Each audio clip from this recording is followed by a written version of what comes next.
as Hollywood continues either redoing, rebooting, whatever you want to call it seems like to a certain extent they are making not so much, some would call them reimaginings, some would call them reboots, some would call them remakes. I really don't. I pretty much try to take these things on their own merits. Having said that, if you're familiar with any of the Grimm's fairy tales, well, I don't know because I'll be honest with you, I have not read any of the Grimm's fairy tales, but I can tell you that Hollywood, as of now, is trying to do something a little bit different with some of the fairy tales. And that's putting it mildly.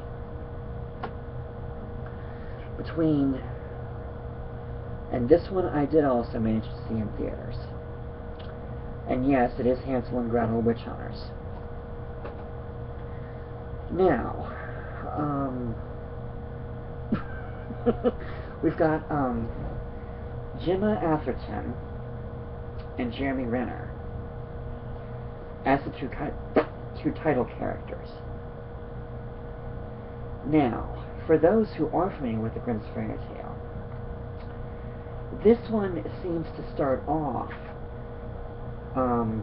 with the actual legend. It pretty much starts off.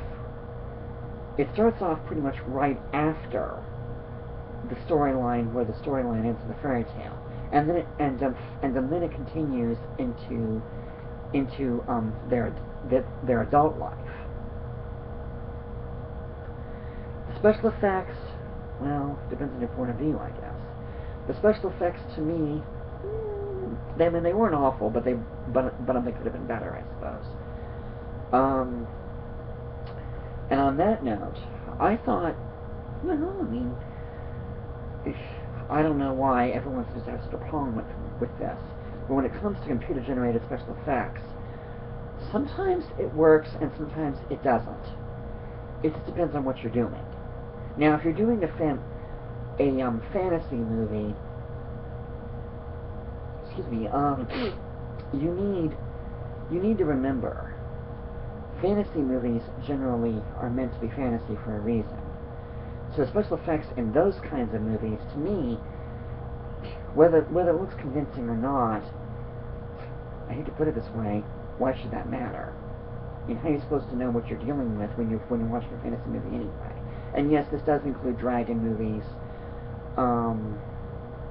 things like this, a little bit of everything here and there, I think. And like I said, this one pretty much picks up after they destroy the witch in this film, and then they decide to become professional witch hunters when they get to be adults. There are a couple of scenes that are not scenes. There are a couple of characters.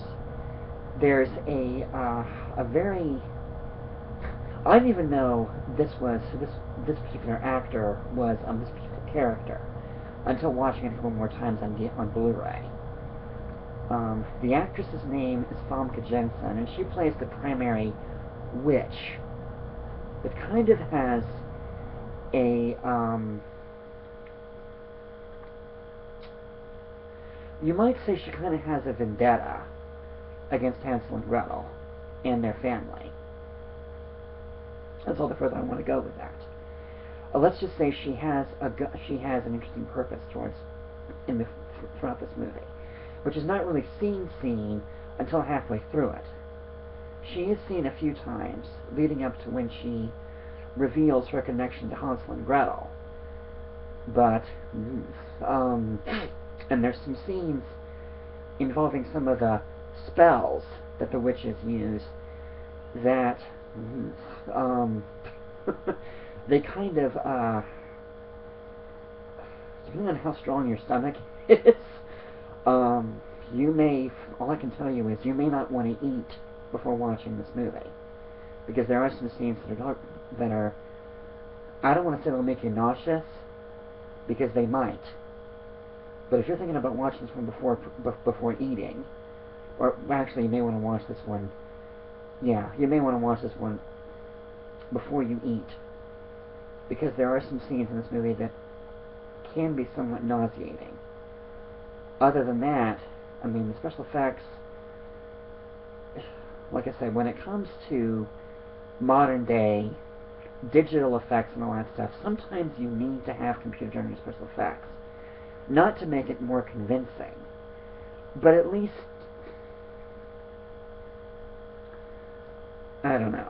I feel like I've pretty much beaten the dead horse with this one. But there are certain movies that I think even certain moviegoers and critics alike, they seem to expect too much. They either expect absolute realism, or they expect,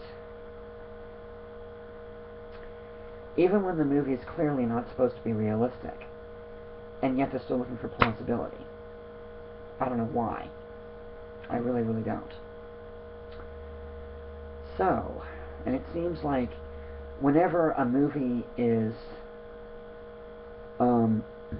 it seems like, as I'll get to later, when it comes to, I mean, critics seem to think that if it's not absolutely plausible, they're not going to like it. Audiences, on the other hand, if it's too plausible and too realistic, they're not going to like it. And to me, that's almost like a double-edged sword. It's like, we don't rely on the critics anyway, why should we care? And then we have audiences doing things like that. And I'm like, sometimes I think the critics need to shut up. Because obviously they have their own criteria and everyone else has theirs.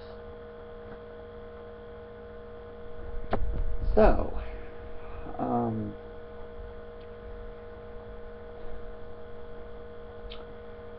that note, even if you're familiar with the Grimm's fairy tale of Hansel and Gretel, this movie may give you some ideas that even the Grimm's brothers may have thought about, but they didn't have the chance to elaborate on when they wrote the fairy tale. On that note, you may want to check this one out, because I certainly enjoyed it. For the characters and the special effects, there was definitely some stuff in this movie that was really, really neat. So, take it on your own merits.